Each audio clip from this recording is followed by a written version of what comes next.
Okay, we're in the next part now, and I was speaking about the satanic human sacrifice rituals of this cousin of mine. Labantu, they're trying to call me crazy, and then now I'm rational. I'm so buang. They might be taboo. Mara Bophelo ba ka speaks volumes as to the involvement of darkness around it. And secondly, I am coherent, comprehensive, and I'm a Christian. I'm speaking spiritual matters. They can try as hard as they want to make me seem like some crazy loco person, but this is what my cousin did, and the ramifications of it are in waking life. Her husband can confirm this, and so too can she also confirm it. Hona le di outworkings of these rituals that she has done that has affected her physical life. And so because of what's going on in the physical life, even her husband would be able to put two and two together upon listening to me speak as to how in the world certain things came into his household. So akakwazi ukudinaya.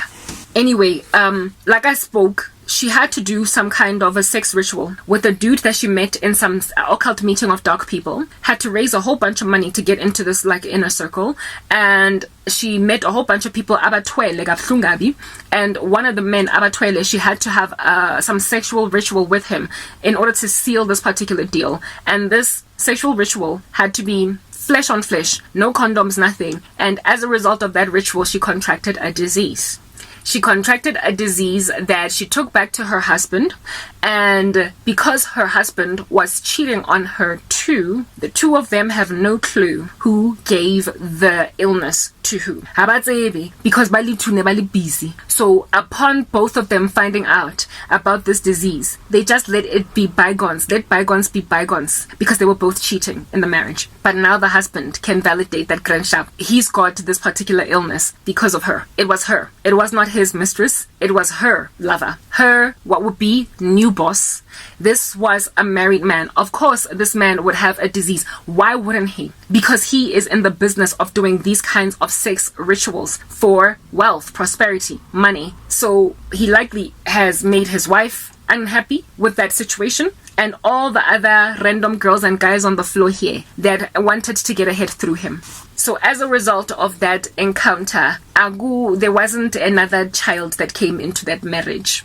Basta kilego 2 children, and they are just going to leave it at that, because there's going to be complications in trying to have a third baby. These are the ramifications of occult activity. Now, it is because of contracting this particular illness that made her extra crazy, due to the fact that Unana Leona now, she wanted me to become a whore so that I might also end up like that. Hence the dreams of me being converted into a harlot. Me sleeping with men in public and having my boyfriend's friends call me a harlot because I'm sleeping with my boyfriend in front of them. I'm gotta get a porn set. These things happened as a consequence of previous activity. Ramifications upon ramifications. I don't know why she did not think that because this is a spiritual ritual, I don't know, she likely probably imagined that because it is a spiritual ritual, it is not going to come with consequences of physical sex. Like, you think that because you're having spiritual sex that you're not gonna get gonorrhea for real? Like, it's still, even though it's in the middle of a ritual, a human being with a human being exchanging bodily fluids, whatever could come from that will come, whether you're doing a ritual or whether you are just, having sex for the sake of fun or whatever. That is unprotected. There are consequences to occult activity. The devil uyamosha, he kills and he steals and he destroys. However, after going on right ahead to get herself a brand spanking new disease, she got what she wanted. She suddenly got a job. I don't know how she explained it to her husband and her family and everybody. Guys, on the day when I become the chief architect of some construction firm, when my previous experience is, never mind project management, but I was an administrator pushing paper for MTN project administration team, and now I'm the chief architect, sure, for some building and construction company. Yeah, that's the kind of stuff that'll make a person just look around on some, how did that happen? Hey, but some people are highly favored. Some people, God is really looking out for them, hey? Motoana can't even draw like a stick figure, but she's a chief architect. Yo, no, God works. The Lord is a rewarder of hard work. He says, whatever you do, work heartily as unto the Lord. He says, if anybody does not want to work, let them not eat. The Lord is all about gaining experience that you might earn a job interview, and so therefore a job. God, even though he highly favors a man or highly favors a woman, is not going to give that man or a woman a job they literally are not qualified for. That is not in the character of God. So do not go and blame God for blessing undeserving executives for getting jobs, because they love to go and say, I would like to thank Jesus for this promotion. Thank you so much, Lord. Hana experience. He's knocked off some other person that was more deserving of the job from that promotion. And then he goes and says, God, Modimo umukima wetsi, Modimo umogolo. Because and now I am the chief architect for a build projects firm. When you can't even draw, she had to be trained from scratch. The Lord showed me that as soon as she started working in that job, God compared her to this one Indian girl that started working in our organization called MTN. And I've told you that story before.